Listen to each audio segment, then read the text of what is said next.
이제 여러분 이제 그 기본서를 보시면 머릿말이 있고 그다음에 이제 뭐 쭉 목차 한번 보실까요? 목차가 12쪽이거든요. 12쪽 목차 보시면 제일 첫 번째가 그 부동산학 총론인데요.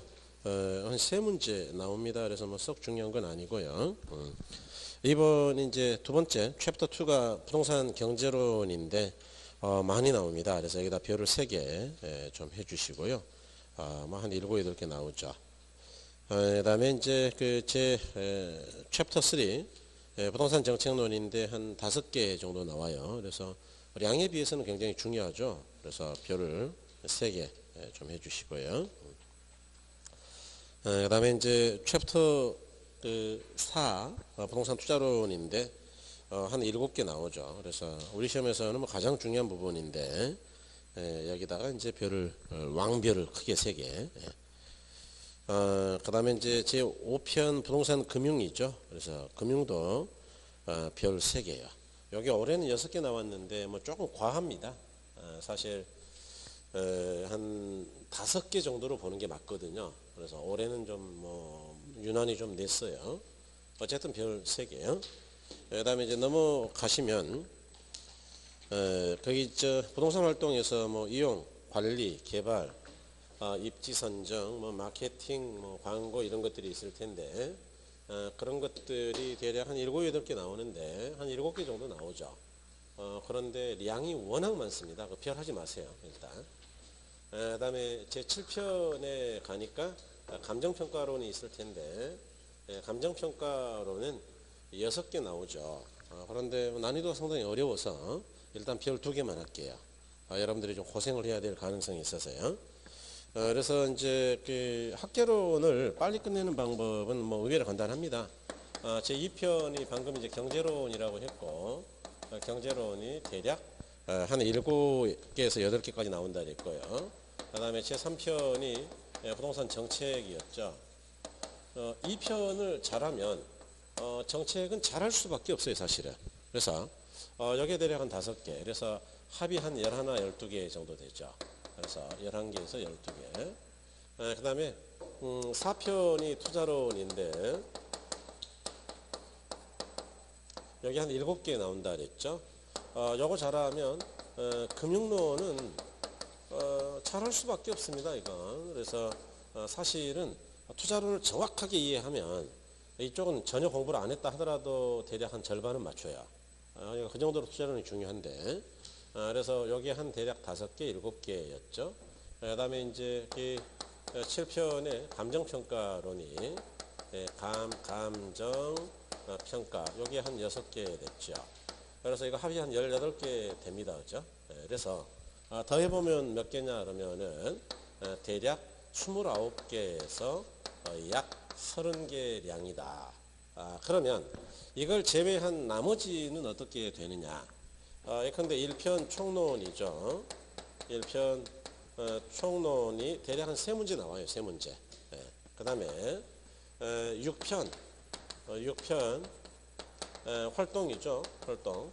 그래서 이용활동, 개발활동, 관리활동, 뭐 입지선정활동, 마케팅, 광고 뭐 이렇게 있는데 입지선정만 2개 나오고 지대 및 공간구조 뭐 이런 것들도 대략 1개 정도밖에 안 나와서 한 7개 나오거든요. 그러니까 여기는 합해서 몇 개 나오는 거예요. 합이 뭐 30개예요, 10개예요. 10개. 이제 잘 보죠. 7, 8개니까 10개, 11개로 봐야 되죠. 7, 8개, 10개, 11개. 그러면 량으로 따지면 어떻게 되느냐. 책의 량으로. 이쪽이 어마어마하게 많이 나오고 이쪽이 상대적으로 덜 나오는데 이쪽은 얘보다 페이지 수가 3배나 많단 말이냐. 아니에요. 요거하고 요거의 페이지 수가 거의 비슷해요. 왜냐면 7편 양이 6편 양이 꽤 되거든요. 이게 뭐 자지루리한 게 많아 여기가.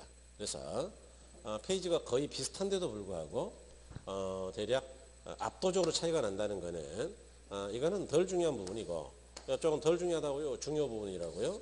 중요. 이렇게 생각하셔야 되고 아마 들으셨나 모르겠어요. 뭐 어떤 선생님인가는 이야기를 했을 수도 있죠. 우리가 합격하려면 자 지금 1월부터 마지막 시험 때까지 딱 7순환 정도가 돌아갑니다. 7순환. 뭐 특별한 특강이 없다면 7순환 정도가 돌아가고요. 그래서 뭐 1, 2월, 3, 4월 이렇게 순환을 따졌을 때 7바퀴가 돌아요. 그다음에 여러분들이 아까 복습 좀 해주신다 그랬죠. 그러면 동영상을 적어도 뭐 7순환권은 들을 거 아니에요. 지금 처음 하시는 분들은 11, 12월 것도 들어볼 거 아닙니까? 그러니까 동영상을 보통 1차는 한 최하 5번에서 10번 정도는 들어야 합격한다. 이렇게 이야기해요. 강의는 당연히 듣고. 그러면 동영상을 5번에서 10번은 들어야 된다는 게 물리적으로 가능하냐 한번 보자고요. 이번 1, 2월 달이 수업 시간이 아마 이제 구정 때문에 조금 변수가 있긴 한데 어쨌든 간에 대략 30시간 정도는 촬영을 할 가능성이 높아요. 30시간. 그러면 30시간을 10번 듣는다 가정하면 몇 시간을 들어야 되느냐? 300시간. 그러면 하루에 수업 듣고 나서 3시간씩 복습한다 가정하자. 그럼 100일을 듣는다는 이야기 아니에요? 3달 10일이네요. 그럼 6과목 다 들으려면 6, 3, 18이니까 대략 20개월을 들어야 되는 20개월. 그러면 1년에 공부가 끝나는 거예요. 동영상만 들어도 2년 걸리는 거예요. 2년. 무슨 뭐 말도 안 되는 소리 하는 거냐? 어떻게 합격하는 말이냐? 말이 안 돼요. 이런 이야기를 직선적으로 받아들이면 안 되고 이런 건 아니고 그럼 뭐 합리적으로 계산이 안 되잖아요. 중요 부분이 어떤 과목이나 있는데 제가 경제론을 대략 4시간 정도 강의할 생각이고요. 투자론을 대략 1주 반, 6시간 강의할 거예요. 그러면 10시간밖에 안 되죠. 10시간. 일단 이걸 많이 듣는 거예요. 이게 안 되면 이거 안 되니까. 이해하신 거예요? 이거는 제가 이따 끝날 때 말씀드리겠지만 다음 주에 이쪽 할 거거든요. 무조건 11, 12월 달 동영상을 듣고 오셔야죠. 처음 듣는 분들은. 들어봐야지. 이미 공부가 되신 분들도 들어봐야 되고 그러고 끝나면 또 요걸 들어야죠. 이번 수업을. 그렇게 해서 여기를 10번 듣는 거는 10시간짜리니까 이건 아무것도 아니다. 여기 이제 쭉 몇 번 들었더니 이해가 아주 정확하게 잘 됐다. 그러면 이쪽을 또 열심히 듣는 거예요. 이쪽을. 마찬가지로 이쪽을요. 그렇게 해서 넓히면 이거는 강의량이 그렇게 많지가 않아요. 대략 한 뭐 15시간에서 20시간 정도니까. 그런데 여기까지를 다 들으려면 너무 어렵죠. 이거 동영상 안 들어도 돼요. 요거는 그냥 수업만 들어도 웬만한 거 다 외우고 계산할 수 있게 만들어 드릴 테니까 동영상 필요 없다 이런 거. 그래서 요것만 별 안 하고 나머지를 한 거예요. 이해하신 거죠? 네, 그래서 그렇게 하는 거죠. 그러니까 중요 부분을 열심히 들어야 된다. 그 이야기 하는 겁니다. 그래서 이제 뭐 한번 가보자고. 정신무장은 충분히 된 것 같으니까 이제. 네. 요령은 좀 익힌 거죠? 네, 그렇게 하는 거예요. 그렇게. 네. 그래야지. 그러니까 요령이 없는 분이 누군지 아세요? 이제 공부할 때요. 나중에 그런 이야기를 해요. 여러분들이 합니다. 제가 하는 게 아니고. 공부하는 요령을 익히는데 6개월 걸린 것 같아. 이런 이야기 많이 하거든요. 그러니까 막 무대뽀로 열심히 해요. 무대뽀로. 뭐 무조건 열심히 하면 점수가 나오겠지. 안 나와요. 공부라는 게 맥이 있는데 그래서 요령을 아는 분들이 조금 빨리 가는 겁니다. 아까 말한 그 선생도 그렇고요. 우리 중개사 시험에서는 주택관리사 합격한 분들이 꽤 중개사를 많이 봐요. 이분들이 합격 빨라요. 왜냐하면 주관사 공부하면서 정말 고생하면서 했거든요. 그분이. 그래서 요령을 나름 익혔어요. 또 중개사 공부가 끝나고 주관사 보는 분들은 거의 1년에 끝내죠. 왜냐하면 요령을 익혔으니까. 중개사분들이 훨씬 더 잘해. 훨씬 많은 과목을 공부해가지고. 이해하신 거죠? 네. 그래서 이제 우리 책에 오늘 하는 게 이제 제 1편인데요. 제 1편이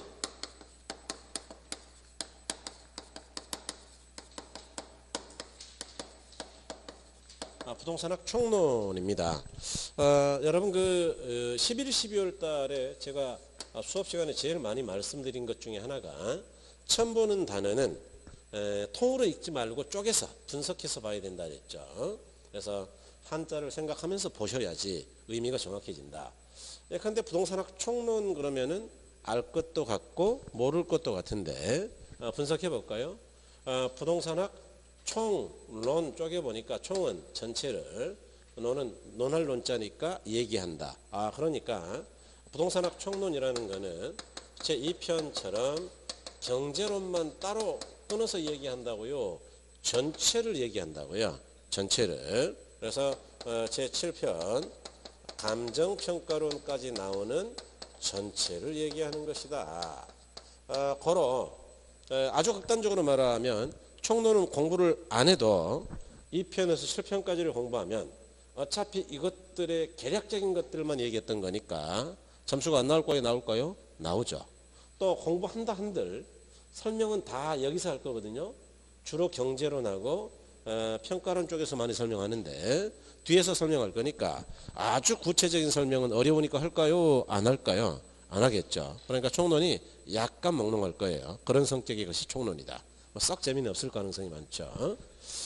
그럴 때 이제 우리가 공부하는 게 부동산학입니다. 부동산학. 이것도 쪼개보면 부동산학은 학문은 학문인데 무엇을 연구하는 학문이냐? 동산이요, 부동산이요? 부동산. 그러니까 이제 우리가 뭐 잘 아시는 이 부동산이라는 재화는 움직일 동자니까 움직일 수 있는 재산이에요? 움직일 수 없는 재산이에요? 움직일 수 없는 재산이죠. 그죠? 그러니까 이런 걸 연구하는데 사실 우리가 연구하는 부동산은 무기물, 무생물로서 부동산은 아닙니다. 실은. 그러니까 땅 자체를 연구하는 건 아니에요. 그런 거는 이제 뭐 지질하게 할 거고 우리가 연구하는 건 이 땅에 인간이 살아갈 때 부동산이 인간에게 어떤 영향을 미치느냐. 예컨대 사람들이 좋아하는 위치의 토지라면 가격이 올라가서 사람들이 사기를 어렵게 만들 거고 사람들이 별로 안 좋아한다면 가격이 내려가겠죠. 이처럼 가격이 오르고 내리는 변화하는 것들을 주로 연구하는 걸 목적으로 한다. 그래서 나중에 또 이제 우리가 이야기를 드리겠지만 인간이 때로는 부동산을 대상으로 여러 가지 활동을 하기도 하는데 그런 걸 부동산 활동이라고 한다. 우리 책 제6편이 활동이죠. 활동. 그래서 어떤 활동들이 있느냐. 이용 활동, 개발 활동, 관리 활동, 입지 선정 활동, 마케팅 활동, 광고 활동 뭐 이런 거 있단 말이죠. 이와 같이 부동산 활동은 부동산이 알아서 하는 거예요? 인간이 하는 거예요? 인간이. 그런가 하면 부동산이 우리 사람에게 변하는 모습을 보여주기도 하는데 그런 걸 부동산 현상이라고 한다. 이렇게. 그래서 자, 부동산 현상이라는 거는 뭐냐? 부동산이 드러내 보이는 현상이다. 여러분들은 아직은 뭐 공부한 게 많지 않아서 이해를 잘 못할 수 있는데 뒤에서 할 건데요. 이건 알죠? 우리가 건물을 새로 신축했다. 신축. 그러면 이 건물이라는 게 50년, 100년이 지나도 계속 새 거일까요? 언젠가는 노후화 될까요? 그런 걸 나중에 우리가 수명 현상이다 그럴 거예요. 수명 현상. 이거는 제 건물만 그렇게 되는 거예요. 모든 건물의 공통점이에요. 그렇죠. 아니 부동산 현상은 우리가 부동산에서 드러나는 공통적인 법칙을 이야기하는 게 주로 항상 공통적으로 드러나는 모습들이죠. 근데 여러분 요거 안 했죠. 어떤 지역이 아직은 안 했죠. 어떤 지역이 자 새로이 신도시가 개발된다. 근데 여기 지금 세종시 또는 저쪽 서울의 분당 판교처럼 그러면 땅값이 많이 올라가는 성장기도 있고 성숙기도 있을 것이고 한 4, 50년 지나면 계속 올라갈까요? 쇠퇴기 떨어지기도 할까요? 떨어지기도 하겠죠. 그러다가 이제 악화기로 가겠죠. 이런 걸 인근 지역의 수명 현상이다라고 이야기해요. 이처럼 자, 부동산은 우리 인간에게 어떤 모습들을 보여주기도 하는데 그런 걸 현상이라고 하죠. 그럴 때 부동산학이 연구하고자 하는 것들은 주로 부동산 활동하고 현상인데 이런 걸 우리가 부동산학의 연구 대상이다 이렇게 이야기합니다. 나중에 또 이제 그 요약집에서 한 번 더 이야기 드릴 거예요. 그럴 때 자, 우리 책은요. 자, 부동산학이 뭐냐라는 거는 뭐 그다지 시험에서 의미가 없으니까 뭐 크게 정리하지 않고 시험에 잘 나오는 게 이거죠. 부동산이 뭐냐. 그래서 첫 번째가 이제 부동산의 개념은 뭐냐. 그 다음에 부동산은 어떻게 분류할 수 있느냐 이런 것들이 시험에 잘 나와요. 그 다음에 두 번째로 부동산의 특성이라는 것도 시험에 잘 나오죠. 그래서 이 특성이라는 거는 다시 말씀드리겠지만 이 부동산이 아닌 다른 재화. 부동산이 아닌 다른 재화는 뭘까요? 부동산일까요? 동산일까요? 동산.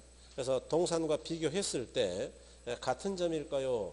부동산이 가진 독특한 성질이니까 차이점일까요? 차이점. 이런 게 시험에 잘 나와요. 그래서 이런 걸 특성이라 한다.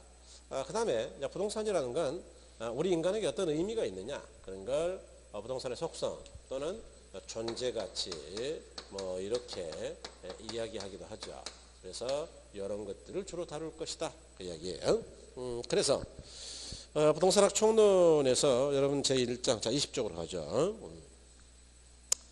부동산의 개념인데 자 부동산 거래활동, 관리활동, 개발활동, 입지선정활동 등 여러 부동산 활동들은 법 제도적 측면이나 경제적 측면 그리고 기술적 측면 등 모든 측면을 고려 이루어졌으므로 부동산학에서 부동산의 개념 또한 법 제도적 측면과 경제적 측면 그리고 기술적 측면을 모두 고려해 판단한다 그랬는데 거기 제1절 부동산의 법 제도적 개념 그랬는데 자 거기다 별을 2개 하시죠.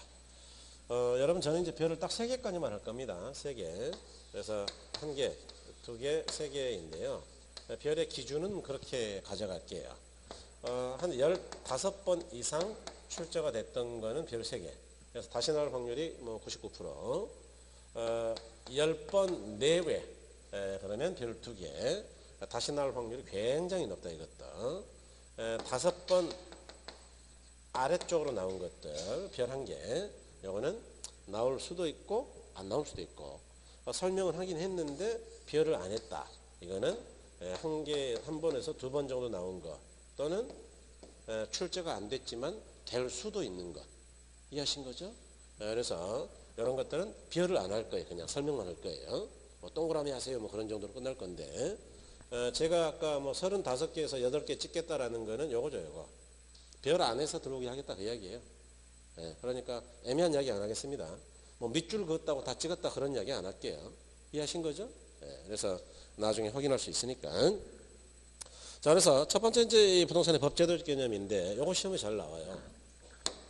법 또는 제도적 개념이다. 이제 우리 법에서는 부동산을 어떻게 정의하느냐 이제 이런 문제인데 여기는요 협의의 부동산이라는 게 있고 준부동산이다 또는 의제 부동산이다 이런 것도 있어요. 그래서 이걸 합해서 우리가 뭐라 그러느냐 협의보다는 넓어졌을 거니까 광의의 부동산이다 라고 이야기한다. 그럴 때 이 협의 부동산은 어디에서 말하는 거냐 하면 우리나라 민법 제99조 제1항에서 말하는 부동산입니다. 많이 들어보셨을 거예요. 아마 이제 민법 공부를 좀 하셨으니까요. 뭐 처음 하시는 분들은 앞으로 어마어마하게 들을 겁니다. 이거는 99조 제1항에는 자, 부동산이라 하면 토지와 그 정착물을 말한다 이렇게 돼 있어요. 자 그럼 하나씩 보자고요. 토지는 뭐 모르는 분 안 계시니까 뭐 설명이 필요 없을 것 같아요. 땅이죠, 땅. 정착물은 뭘까요, 정착물? 여러분, 정착물은 잘 움직이는 거예요? 정착되어 있는 거예요? 정착되어 있겠죠. 그럼 어디에 정착이 되어 있을까요, 어디에? 어디 있죠? 하늘에 정착되어 있을까요? 땅에 단단하게 붙어 있을까요? 땅에, 땅에. 그러니까 원래는 동산 또는 동산과 함께 쓰이던 것들인데 토지에 정착되어서 움직이기가 쉽지 않은 물건을 정착물이라 그래요. 영어로 보통 fixture라는 표현을 많이 쓰는데 그래서 고정물이라고도 하는데요. 요거는 이 토지하고 별개로 보는 것들이 있는데 이제 그런 걸 건물이라고 하고 토지의 일부로 보는 것도 있지요. 뭐 예를 들어서 담장이나 축대라든가 뭐 수도시설이라든가 이런 것들이에요. 그럴 때 제가 좀 말이 빠르죠 지금. 약간 흥분한 것 같은데 좀 괜찮으세요? 아, 예, 훌륭하네요. 어쨌든 그래도 좀 늦게 해볼게요. 처음 하시는 분들을 배려해서 토지와 네, 토지와 건물을 우리 민법에서는요 별개의 부동산으로 봅니다. 여기도 시험이 나왔는데 저 별개라는 건 또 뭐냐라는 이야기인데요. 이런 이야기예요. 그러니까 이제 우리나라나 일본, 독일법을 우리가 독법계 열이다, 독법계 국가이다 이렇게 이야기하고 이 반대되는 걸 이제 불문법 국가인데요. 영미법계라고 이야기합니다. 뭐 시험에서 중요하진 않고요. 자, 독법계 국가들은 즉 우리나라, 일본, 독일 같은 경우는 토지하고 건물을 별개의 부동산으로 다뤄요. 방금 이야기 드린 것처럼 이 이야기는 토지 건물이 각각 별도의 등기가 되어 있다고 이야기해요. 우리 등기 따로따로 있죠. 그런 것. 그런데 그럼 영미법계는 등기가 따로 없단 말이냐? 그럼요.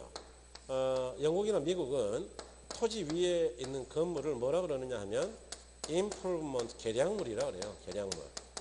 그러니까 토지의 가치를 개악을 시켰다고요. 개량을 했다고요. 개량. 그래서 토지의 일부분을 봐버리는 겁니다. 이거. 그래서 이 사람들은 등기가 하나밖에 없어요. Real Estate Title이라고 한글로 번역하면 부동산권 그렇게 번역해요. 그러니까 토지 권리, 건물 권리 따로 있는 게 아니고 딱 한 개밖에 없다. 그럼 우리나라는 이와 같이 토지와 건물을 별개로 보죠. 그러다 보니 여러분 이제 민법이 아직 거기까지는 안 갔을 거예요. 그런데 법정지상권이라고 혹시 들어보셨나요? 벌써 했나요? 법정지상권. 토지 건물이 원래는 갑의 소유, 동일인의 소유였어요. 그런데 어떤 사유로 토지하고 건물의 소유자가 각각 달라졌다. 그럴 때 건물의 소유자 A는요. 건물을 사용하기 위해서는 토지를 이용할 수 있는 권리가 있어야 돼. 지상권이라는 권리가. 그래서 이 경우에는 법에서 정해놨어요. A는 당연히 B에 대해서 지상권을 갖는다. 안 그러면 건물을 철거해야 되니까. 그런 걸 법정지상권이라고 그래요. 이렇게 복잡한 이론이 필요한 거예요. 우리나라가. 왜냐? 토지 건물을 함께 보니까요. 각각 별개로 보니까요. 별개로 보니까 그렇죠. 그래서 이것도 또 시험에 나온 적은 있는데 이런 걸 민법상의 부동산이다. 뭐 민법에서 이야기했으니까요. 그럼 이제 준부동산이라는 거는 어떻게 이해를 해야 되느냐? 여러분 그 민법에서 혹시 준물권이라는 거 공부를 하셨을까요? 아직은 안 했겠죠? 여기까지 들어가지는 않았을 거예요 아마. 제가 먼저 할게요. 제가 준물권이 뭐냐 하면 어업권하고 광업권 같은 거예요. 뭐 그건 아시죠 여러분? 민법의 물권이라는 게 용익물권 3개, 담보물권 3개, 뭐 딱 6개밖에 없죠. 우리 민법은 물권 법정주의라고 해서 물권은 사람이 만들면 안 되고 마음대로 만들 수 있는 게 아니고 법에 정해놓은 것만 물권이에요. 아니 지상권, 지역권, 전세권, 유치권, 지르권, 저당권 딱 6개밖에 없다고요. 그러니까 법으로만 창설되지 개인들이 만들 수 있다고요? 없다고요? 없다. 그게 이제 물권 법정주의라는 건데 그러니까 어업권이나 광업권은 민법에서 백날 봐도 물권법이 없으니까 물권이에요? 물권이 아니에요? 아니죠. 물권이 아닌데 물권에 준해서 보는 것 또는 물권으로 의제하는 것 또는 물권으로 간주하는 것 그걸 준물권이라고 합니다. 그럼 왜 이거 물권도 아닌데 물권으로 간주해버리느냐 이런 고민이 생길 텐데 어업권법이라는 법을 보면 조문이 164개밖에 안 돼요. 164조문 민법은 1008조문인가 그러니까 어마어마한 양의 조문을 갖고 있는데 얘는 조문이 몇 개 안 되죠. 그러니까 어업권과 관련되는 걸 상세하게 쓸 수가 없어요. 몇 개 안 되니까. 그래서 어업권법은 164조 밑에 부칙에 보면 부칙 어업권에 민법에서 많이 들어봤던 게 이거 아닌가요? 득실, 변경과 관련되는 것들, 권리의 득 얻는 것, 실은 권리가 없어지는 거, 잃는 것, 권리가 이전되는 것, 변경. 이렇게 어업권의 득실 변경에 관련되는 것은 민법의 물권법을 준용하세요라고 돼 있어요. 그러니까 어업권법을 별도로 규정한다고요. 물권법을 준용하라고요. 그런 걸 준물권이라 그래요. 이해가 되셨나요? 이해 안 되면 민법 가서 이해하면 되고 이제 어차피 이건 제 과목은 아니니까 오케이 이해됐으면 고개 좀 끄덕여 주세요. 나 이제 답답해 죽겠어 아주. 자, 이제 이거 써먹으려고 그런 거예요, 이거. 여러분, 여기요. 준부동산이 뭐냐, 그 이야기인데, 그럼 어떻게 여러분 보셔야 되느냐? 민법 공부하신 분들이니까, 원래는 부동산이 아닌데, 부동산으로 의제하거나, 부동산에 준해서 보거나, 부동산으로 간주하는 것들이다. 이렇게 가야죠. 이렇게. 그래서, 준부동산에는 어떤 것들이 있느냐? 그러면, 특수동산이 있다. 그런데 자동차, 항공기, 이 선박, 건설기계 이런 것들이 있다. 선박은 20톤 이상의 선박만 이야기해요. 그런 거 하면 재단, 집합물도 있는데 공, 장, 재단이나 광업 재단 같은 것들이 있다 이렇게 되고요. 방금 이야기했던 준물권도 의제부동산에 포함이 되죠. 준물권. 그래서 업권이나 광업권. 요거 뭐 많이 들어보셨을 것 같은데 임목법에 따라 등기된 수목의 집단, 나무의 집단 그런 걸 우리가 뭐라 그러느냐 임목 이렇게 이야기하죠. 그래서 이런 것들을 준부동산이라고 한다 그 이야기예요. 그러면 뭐 요거 하나하나 다 외워야 되겠느냐? 그럴 필요는 전혀 없어요. 그러니까 외우지 마세요. 이런 건 외워서 뭐하기 이런 거요. 네. 자, 일단 질문은 드려볼게요. 여러분, 자동차나 항공기는 뭐 날아다니고 그러는데 이게 부동산이에요? 움직이니까 동산이에요. 그런데 왜 부동산으로 보냐 그 이야기죠. 동산인데. 또 하나, 공장재단이라는 거는 나중에 민법에서 공부할 거예요. 뭐 저 다 이거 민법에서 공부했습니다 옛날에. 네. 어쨌든 요즘 뭐 안 할 수도 있어요. 왜냐하면 이런 거 시험에 안 내거든요. 우리 때는 뭐 이런 거 많이 냈죠 민법에서. 네. 말해서 뭐 이거 외운이라고 뭐 정신 없었고. 네. 어쨌든 자, 공장재단은 공장이라는 게 땅은 있어야 되겠죠. 건물 있어야 되겠죠. 기계장치 있어야 되겠죠. 기계는 동산입니다. 공장에는 트럭 같은 거 없어야 될까 있어야 될까요? 그런 걸 차량 운반구라고 이야기하는데 뭐 트럭도 있겠죠. 트럭. 동산이죠. 그 다음에 특허, 의장, 실용신안, 상표 같은 산업재산권도 있어야 되겠죠. 그래서 이거 전체를 묶어서 뭐라 그러느냐? 그럼 공장재단이라고 합니다. 조금 어렵게 민법처럼 설명하면 왜 공장재단이라는 것을 인정하느냐? 이걸 묶어서 저당권의 객체로 삼으려고 이렇게 표현하죠. 어렵죠? 그러면 좀 쉽게 갈게요. 은행에서 돈 빌릴 때 담보로 내야 될 거 담보. 땅만 넣는다고요. 재단 전체를 넣겠다고. 그게 저당권의 객체라는 거예요. 예? 돈 빌릴 때 담보 설정한다 그 이야기니까. 이해하신 거예요? 예, 그렇게 말을 좀 쉽게 생각하세요. 객체 그러면 뭐 너무 어렵고. 그래서 어떤 말이냐. 만약 이거 땅만 담보로 해가지고 돈을 빌리면 나중에 경매 넘어가면 땅만 낙찰될 거고 공장을 운영할 수가 없을 거다. 그러 공장 재단 전부 다가 담보가 된다면 낙찰될 때도 전부 다로 될 거 아니냐. 그러면 낙찰받은 사람이 공장을 운영할 수 없다고 있다고요? 있다. 공장의 목적 유지를 위해서 이렇게 하는 거예요. 그래서 공장 재단 저당법이라는 법이 있죠. 마찬가지 광업재단법이 있습니다.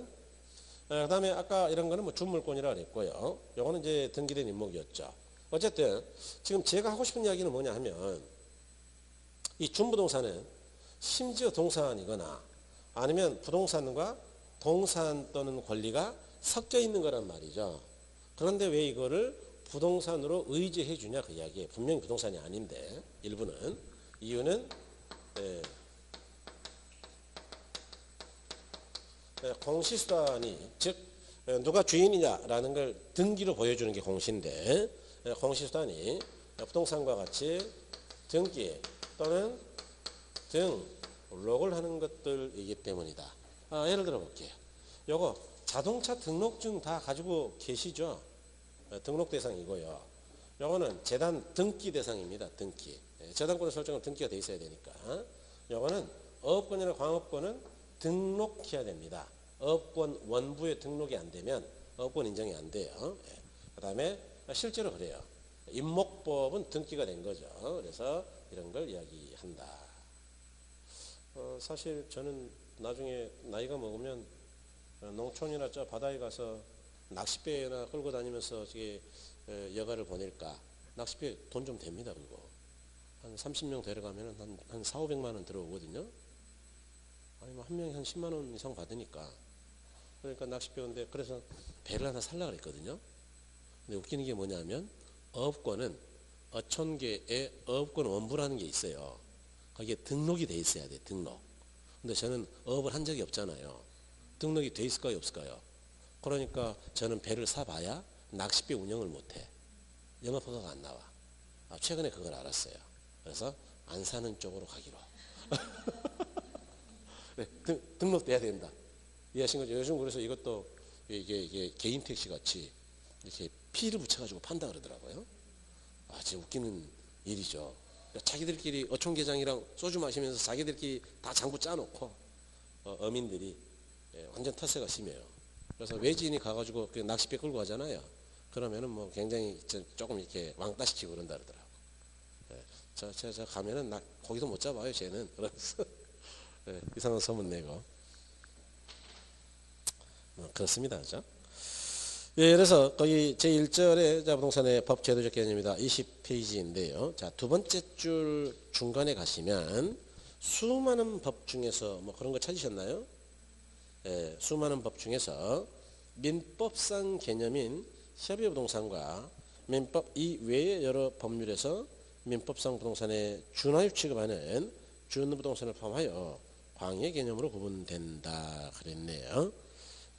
그래서 제가 이렇게 읽으면은 혹시 가만 놔둬야 될까요? 저 줄도 그어보고 그래야 될까요? 그래. 줄은 뭘로 그으실래요? 혹시 그 막 빨간 형광펜으로 그을래요? 연필로 그을래요? 제가 볼 때는 연필로 먼저 하는 거 어떨까? 뭐 이런 생각도 해보고 아니면 볼펜 제일 얇은 걸로 이해하신 거죠? 자, 이번에 협의부동산입니다. 협의부동산이란 민법상 개념으로 토지하고 정착물을 말한다 그랬죠. 그래서 부동산 이외의 물건은 동산이라 할 수 있다. 이제 그게 99조 제2항이죠. 가로 1번에 토지인데 토지는 다 아시니까 뭐 바로 보시면 되고. 자, 가로 2번에 21쪽에 정착물이 있죠. 정착물의 의의를 봤더니 이 정착물은 사회경제적 면에서 토지에 부착되어 지속적으로 이용된다고 인정되는 물건으로 이동이 곤란한 걸 말한다. 정착물에는 사회경제적으로 독립된 물건으로 인정되는 독립물과 토지의 일부로 취급되는 부속물이 있다 그랬네요. 그 다음에 가로 2번에 이 독립물 봤더니 건물, 뭐 명인방법을 갖춘 수목 뭐 그런 것들이 있는데 뒤에는 놔두시고 일단은 건물 나머지는 나중에 할 거예요. 민법 공부 좀 되면 할게요. 그 다음에 가로 3번에 부속물 종속정착물이라 해서 이제 토지 일부로 본다 그 이야기인데 수목이다, 교량이다, 터널이다, 담장 같은 것들은 토지의 일부로 취급되어 독립된 부동산이 될 수가 없다. 그래서 뭐 이런 이야기예요. 조금 표현이 어렵긴 한데 이건 토지와 별개로 본다 건물. 그 다음에 이런 것들은 토지와 별개로 본다고요. 토지의 일부분으로 간주한다고요. 일부분. 종속정착물의 일부분이다 그 이야기예요. 그래서 이렇게 본다. 그 다음에 이제 여러분 그 넘어가셔서 22쪽에 광의의 부동산인데요. 보니까 자 가로 1번에 광의 부동산이란 협의 부동산에 준부동산을 포함한 것을 말한다. 아까 그랬고 바로 2번에 준부동산은 그 성질상 부동산으로 볼 수 없으나 그 재화의 성격이나 관리 입장에서 볼 때 등록이 불가피하므로 이를 광의 부동산에 포함시킨다. 그래서 아까 등기 등록됐다 그랬죠, 그죠? 그 다음에 괄호 3번에 준부동산은 민법상 부동산이 아니나 민법상 부동산처럼 등기 등록의 공시 방법을 갖춘 동산이나 부동산과 동산의 집합물 또는 무형의 권리 같은 것들, 뭐 업권, 광업권, 특허권 이런 것 등을 말한다 그랬네요. 그래서 이렇게 보시면 되겠다. 그 다음에 여러분 이제 그 밑에 보니까 경제적 개념이다라는 게 있고 또 물리적 개념이다라는 게 있을 거예요. 그래서 토지의 경제적 개념하고요. 그 다음에 이제 물리적 개념인데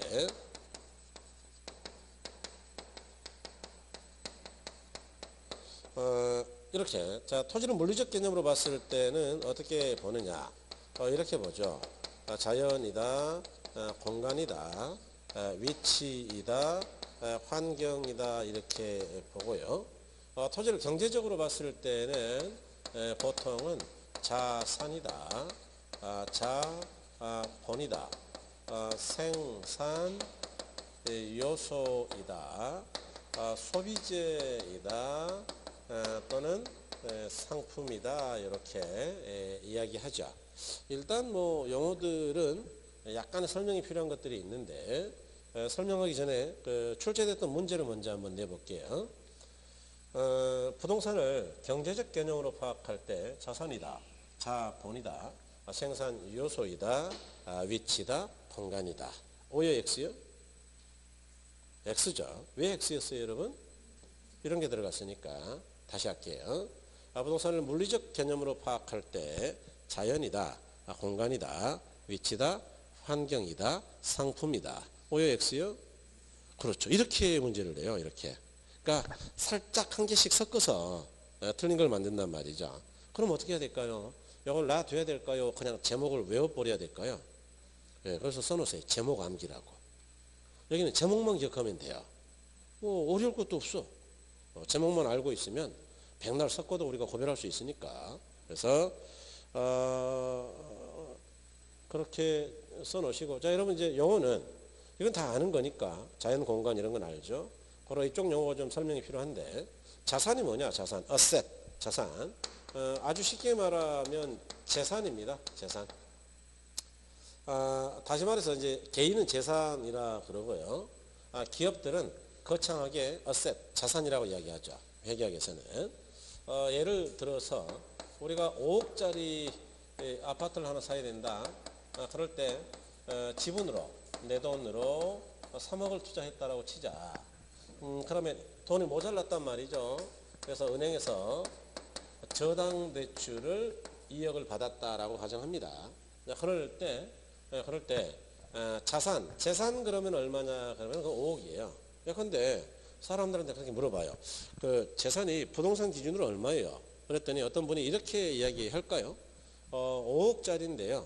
실은 2억을 빌렸거든요. 그래서 3년을 갚다 보니까 저번 달에 계산하니까 293만 2,100원을 갚았대. 뺀 나머지가 제 거예요. 뭐 이러겠어요? 그냥 5억이라고 그러겠어요? 그러니까 재산 그러면 5억이에요. 5억. 그래서 이걸 뭐라 그러느냐 하면 기업은 자산이라 그런다. 그러면 지분이 뭐냐? 지분. 내가 투자한 돈 지분 에쿼티. 이걸 기업은 자본금이다라고 이야기한다. 자본금. 이제 구별이 되셨나요? 요거는 전체 재산을 이야기하고 자본금은 전체 재산이요. 순수하게 내 거요. 순수하게 내 거. 그런 느낌 가져야 돼요. 그래야 뭐 나중에 이걸 가지고 대차 대출을 만들 거 아니에요. 자산도 써보고 부채 자본도 써보고 이렇게 이해하신 거죠? 그래서 이제 그게 또 필요하니까. 생산 요소 그러면 모른다 그러면 쪼갠다 그랬죠. 그래서 이렇게 쪼개면 돼요. 이렇게 생산에 필요로 하는 요소 뭐가 있느냐?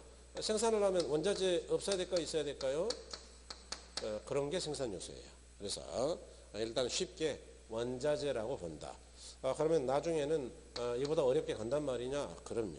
나중에는 이제 훨씬 어렵게 갈 거예요. 소비재 뭐 다 아시죠? 내가 살고 있는 건 소비재. 우리 중개사분들이 팔아먹으려고 하는 아파트는 상품. 그래서 이렇게 본다. 그래서 여러분 거기는 이 정도 밑줄을 그으면 되겠는데 제2절 부동산의 경제적 개념을 했는데 맨 밑에 줄에 가면 이러한 측면의 개념은 찾았나요? 네. 동그라미 1번 상품, 자산, 자본, 생산 요소, 소비재 뭐 요거 밑줄. 그 다음에 기술적 개념이다. 다른 말로 물리적 개념인데 거기 맨 마지막 줄에 이는 공간이다, 자연이다, 위치다, 환경이다, 지질이다, 토양이다 그랬는데 보통은 환경까지만 외워주시면 거의 돼요. 그래서 이 정도 외우시면 된다. 시험에서는 그 이상은 잘 안 쓰니까요. 그럴 때, 자, 이제 제4절에 복합 개념의 부동산이다 그랬는데, 여러분 이미 우리가 썼네요. 이 물리적인 것들은 눈에 보이는 거다. 그래서 이걸 다른 말로는 기술적 개념이다라고 하고요. 그다음에 경제적 개념하고 법률적 개념을 우리가 따졌는데, 다시 말해서 이런 이야기인데요. 우리가 이제 그 부동산을 연구할 때는 좀 복잡한 게 뭐 개발 같은 거죠. 개발을 해보려면 담력도 있어야 되고 지식도 있어야 되고 경험도 있어야 되니까 저건 뭐 보통 사람이 할 수 있는 일은 아니죠. 물론 뭐 위험하지만 돈은 많이 벌 수 있긴 해요. 망하려면 또 한 방에 망할 수도 있고요. 개발은 뭐 대단히 리스키한 사업입니다. 어쨌든 남자분들은 그 개발을 한번 해보고 싶어 하죠. 어차피 한 번 사는 인생인데 뭐 그러면서 이제 그러다가 쫄딱 망하면은 왜 한 번 산다 그랬을까? 그래서 후회하기도 하고, 저도 마지막은 이제 개발하고 분양 쪽으로 가려고 꾸준히 준비하고 있습니다. 그러다 안 보이면은 이제 둘 중에 하나예요. 잘 됐거나 망했거나. 어쨌든 조금 얕게 가야죠. 개발하더라도. 가장 간단한 거는 이제 저런 건 아니고 매매는 우리가 뭐 통상 하니까요. 우리가 집 살 때 어떻게 할까요, 여러분? 집 살 때 이렇게만 하는 거죠. 가격이 얼마예요? 그래가지고 이 경제적 측면인데 물어봐가지고 5억이요? 그럼 뭐 드려야죠. 이렇게 할까요? 가격이 적당한지 알아보고 사례 같은 거 조사해보고 앞으로 가격이 올라갈 건지 경기가 좋아질 건지 이자는 하락할 건지 올라갈 건지 그런 걸 안 따져봐야 될까요? 따져봐야 될까요? 따져야죠. 그런 걸 경제적 측면을 고려한다라고 하죠. 여자분들이 집 보러 갈 때는 뭐 저는 늘 집은 여자들이 봐야 된다라고 생각하는데 굉장히 꼼꼼하죠. 남자분들이 집 보러 가면 이제 보통 외관을 살짝 훑어보고 남자분들은 늘 배가 고파요. 그래서 밥 먹으러 가자라고 하죠. 밥 먹으러 가자. 야, 빨리빨리 밥 먹으러 가자. 이 정도 봤으면 됐지 뭐. 빨리빨리 그 도장 찍어야 밥 먹으러 가. 그러는 이제 여자분들은 집에 가면은 꼼꼼하죠. 뭐 벽지도 보고, 뭐 문도 열어보고 열었다 닫았다 해보고, 특히 이제 주방에 가면은 주방의 상판이 돌로 돼 있는지 나무로 돼 있는지 나무가 썩었는지 멀쩡한지 물은 나오는지 따져보잖아요. 보일러는 어떤지 화장실은 어떤지 이와 같이 자재, 설계, 구조 뭐 이런 것들을 따지는 걸 뭐라 그러느냐? 기술적 측면을 따진다. 그래서 여자분들이 봐야 되는 게 맞아요. 남자들은 이제 물도 확인 안 하고 나와요. 뭐 나오든 말든지 뭐 안 나오면 나중에 고치면 되고 뭐 이렇게. 이것만 볼까요? 법률적 측면도 따져봐야 될까요? 법률적. 예컨대 이 사람이 진짜 주인인가? 그러면 등기부 봐야 될 거고, 등기부만 보면 될까요? 왔던 사람의 민증도 까서 확인해 봐야 될까요? 소유자와 주민등록이 일치하는지 봐야 되겠죠? 잘 안 보죠, 그죠? 잘 안 보잖아요. 처음 보는 사람한테 저는 한 번도 못 해봤어요. 집을 꽤 많이 샀는데 참 불안한 거래를 한 건데, 그런데 안심해도 됩니다. 중개사분들이 다 확인해 줍니다. 중개사들이 뭐 당연히 확인한 걸로 돼 있어요. 그래서 사장님 민증 주세요. 민증. 통장 계좌번호 주고 계약금 써야 되니까 싹 다 받아놔요. 그러니까 중개사분들이 없으면 거래가 사기 많이 나가죠. 남의 거 많이 팔기도 합니다. 농담이 아니고 남의 걸 팔 때는 이놈들이 민증을 위조해서 가져와요. 진짜 더러운 새끼들인데. 이중 매매도 많이 하고요. 지 거를 2번 파는 놈도 있어. 진짜 간이 배 밖으로 나오는 인간들이죠. 그러고 빤한 거 금방 들키거든요. 그걸 또 도망가. 참 이상한 놈들이야 진짜. 그걸 도망가가지고 몇 년 있다가 또 잡혀서 와. 심지어는 뭐 이따 뭐 나중에 한번 알려드릴게요.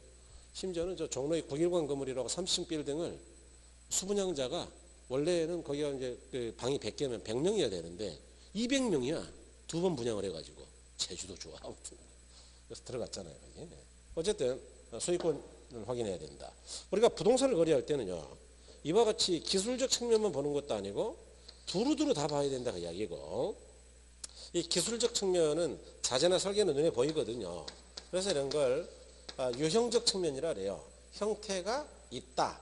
눈에 보이니까. 요거 가격이나 소유권 권리관계는 눈에 안 보이죠. 그래서 형태가 없다 그래서 무형적 측면이라고 하는데, 이 유무형적 세 가지를 항상 우리가 두루두루 고려하면서 부동산 활동을 하는데, 그런 걸 뭐라 그러느냐? 앞으로 정말 자주 쓸 건데요. 이런 걸 복합 개념이라고 합니다. 복합 개념이다. 그래서 제가 나중에 관리를 설명할 때는 빤한 거 어떻게 설명하느냐, 기술적 관리가 어떤 것, 경제적 관리가 어떤 것, 법률적 관리가 어떤 것, 이렇게 설명할 거고요. 개발을 설명할 때도 어떻게 할 거냐, 기술적 개발의 타당성, 경제적 타당성, 법률적 타당성을 설명할 것이고, 평가를 설명할 때도 어떻게 할 것이냐, 기술적 감가, 경제적 감가, 법률적 감가, 이렇게 복합 개념을 종종 쓸 것이다 그 이야기고, 지금 부동산의 개념도 심지어는 법률적, 경제적, 기술적, 이렇게 한 가지만 봤다고요, 복합 개념으로 봤다고요. 복합. 그러니까 우리 부동산학개론은 독특하게도 이 김영진 교수라는 분이 처음으로 만들었는데, 이분이 만든 게 아니고 일본 거를 가져왔죠. 그랬는데 이분이 워낙 정리를 잘하기도 했지만 잘못한 것도 있어요. 세계 틀에다 너무 짜맞추는 경향이 있어요, 우리가. 그래서 이제 미국적 이론하고는 잘 안 맞죠. 그래서 우리는 거의 모든 걸 복합 개념으로 봅니다. 그거 기억이 안 나면 세 가지만 생각하면 돼요. 일단 그럼 뼈대는 잡은 거예요. 이해하신 거죠? 네. 그래서 거기에 복합 개념을 봤더니, 복합 개념의 부동산이란 부동산을 파악할 때 무형적 측면과 유형적 측면을 모두 고려하여 파악하는 경우의 부동산을 말한다. 이때 무형적 측면은 법, 제도적 측면, 정책적 측면, 경제적 측면을 말하고, 유형적 측면은 기술적 측면을 말한다. 부동산에서 파악하는 부동산의 개념은 복합 개념으로서의 부동산이다. 앞으로 우리는 늘 이렇게 보겠다 그 이야기죠. 그래서 복합 개념 봤더니 세 가지를 그중에 한 가지만 본다고요? 세 가지 다 본다고요? 세 가지 다 본다 그 이야기죠. 그래서 이렇게 보시면 되겠다. 자, 그 다음에 28쪽으로 한번 가보시죠. 자, 이제 제2장의 부동산의 분류인데요. 요거는 이제 조금 쉬었다 하겠는데, 1번, 2번은 공법이나 지적법에서 어차피 공부하실 거니까 거기서 하시고, 3번에 자, 부동산 이용활동상 분류다 그랬는데 아주 중요합니다. 별 2개 하시고요. 시험에서는 요거보다도 좀 더 나옵니다. 법 제도적 개념도 꽤 나오는데 왜 더 나오느냐, 개수가 많잖아요. 문제 만들기가 편하거든요. 그래서 조금 쉬었다가 말씀드릴게요.